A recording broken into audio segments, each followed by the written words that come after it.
پێغەمبەری پێشەوە عەلەیهی السەڵات وەسسەلام لە فەرمودەیەکی صەحیحدا دەفەرمێت: لا يجلس قوم مجلسا لا يصلون فيه على رسول الله صلى الله عليه وسلم إلا كان عليهم حسرة وإن دخلوا الجنة لما يرون من الثواب.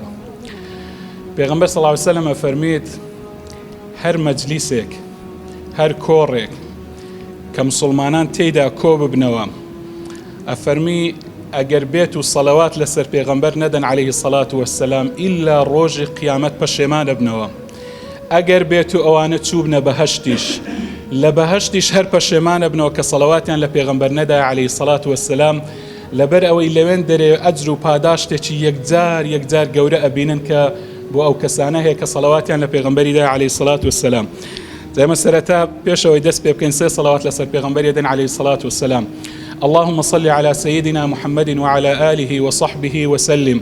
اللهم صل على حبيبنا محمد وعلى آله وصحبه وسلم. اللهم صل على شفيعنا محمد وعلى آله وصحبه وسلم.